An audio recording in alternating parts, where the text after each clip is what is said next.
कहने लगी हूँ श्री हरि के चरणों में शीश नवाए, कार्तिक महात्म्य का बने यह 21वां अध्याय।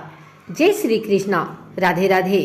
आइए सुनते हैं कार्तिक मास महात्म्य का 21वां और 22वां अध्याय। अब ब्रह्मा आदि देवता नतमस्तक होकर भगवान शिव की स्तुति करने लगे। वे बोले, हे देवाधिदेव, आप प्रकृति से परे पारब्रह्म और परमेश्वर हैं। आप निर्गुण निर्विकार व सबके ईश्वर होकर भी नित्य अनेक प्रकार के कर्मों को करते हैं। हे प्रभु, हम ब्रह्मा आदि समस्त देवता आपके दास हैं। हे शंकर जी, हे देवेश, आप प्रसन्न होकर हमारी रक्षा कीजिए। हे शिव जी, हम आपकी प्रजा हैं तथा हम सदैव आपकी शरण में रहते हैं। नारद जी राजा पृथु से बोले, जब इस प्रकार ब्रह्मा आदि समस्त देवताओं एवं मुनियों ने भगवान शंकर जी की अनेक प्रकार से स्तुति की, उनके चरण कमलों का ध्यान किया, तब भगवान शिव देवताओं को वरदान देकर वही अंतर ध्यान हो गए। उसके बाद शिव जी का यशोगान करते हुए सभी देवता प्रसन्न होकर अपने अपने लोक को चले गए। भगवान शंकर के साथ सागर पुत्र जलंधर का युद्ध चरित्र पुण्य प्रदान करने वाला तथा समस्त पापों को नष्ट करने वाला है। यह सभी सुखदायक और शिव को भी आनंददायक है। इन दोनों आख्यानों को पढ़ने एवं सुनने वाला सुखों को भोग कर अंत में अमर पद को प्राप्त करता है। 22वें अध्याय की जब कहने लगी हूँ बात, श्री प्रभु प्रेरणा प्राप्त कर कलम आ गई हाथ। राजा पृथु ने नारद जी से पूछा, हे देवर्षि, कृपया आप अब मुझे यह बताइए कि वृंदा को मोहित करके विष्णु जी ने क्या किया और फिर वह कहाँ गए।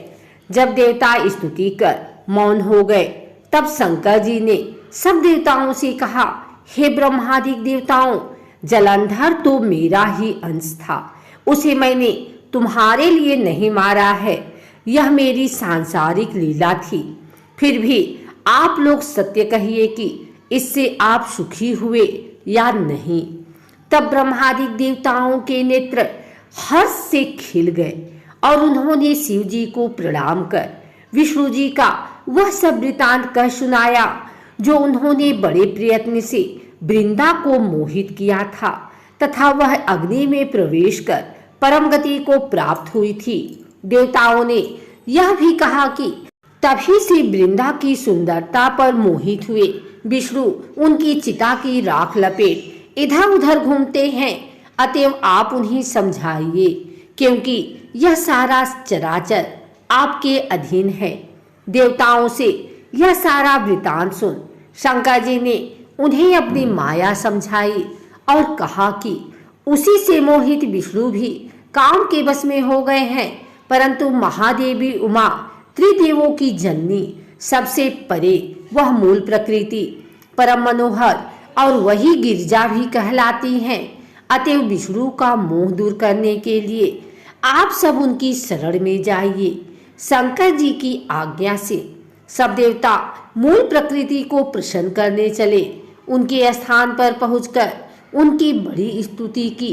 तब यह आकाशवाणी हुई कि हे देवताओं, मैं ही 3 प्रकार से तीनों गुणों से पृथक होकर स्थित सत्य गुण से गौरा, रजोगुण से लक्ष्मी और तमोगुण से ज्योति रूप हूँ। अतएव अब आप लोग मेरी रक्षा के लिए उन देवियों के पास जाओ तो वे तुम्हारे मनोरथों को पूर्ण कर देंगी। यह सब सुनकर देवता भगवती के वाक्यों का आदर करते हुए गौरी, लक्ष्मी और सरस्वती को प्रणाम करने लगे। सब देवताओं ने भक्ति पूर्वक उन सब देवियों की प्रार्थना की। उस स्थिति से तीनों देवियां प्रकट हो गई। सभी देवताओं ने खुश होकर निवेदन किया। तब उन देवियों ने कुछ बीज देकर कहा, इसे ले जाकर बो दो तो तुम्हारे सब कार्य सिद्ध हो जाएंगे।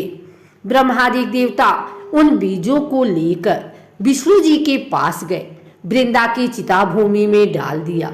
उससे धात्री, मालती और तुलसी प्रकट हुई।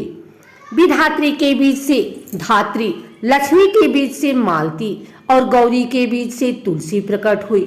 विष्णु जी ने ज्यों ही उन स्त्रियों रूप वाली वनस्पतियों को देखा तो वे उठ बैठे। कामासक्त चित्त से मोहित हो उनसे याचना करने लगे। धात्री और तुलसी ने उनसे प्रीति की। विष्णु जी सारा दुख भूल देवताओं से नमस्कृत हो अपने लोक वैकुंठ में चले गए। वह पहले की तरह सुखी होकर शंकर जी का स्मरण करने लगे। यह आख्यान शिव जी की भक्ति देने वाला है। अगर आपको हमारी वीडियो अच्छी लगी हो तो इसे लाइक करें, कमेंट करें, शेयर करें। हमारे चैनल को सब्सक्राइब करके बिल नोटिफिकेशन ऑल पर सेट कर लें ताकि आगे आने वाली वीडियो सबसे पहले आप तक पहुंच सके। धन्यवाद।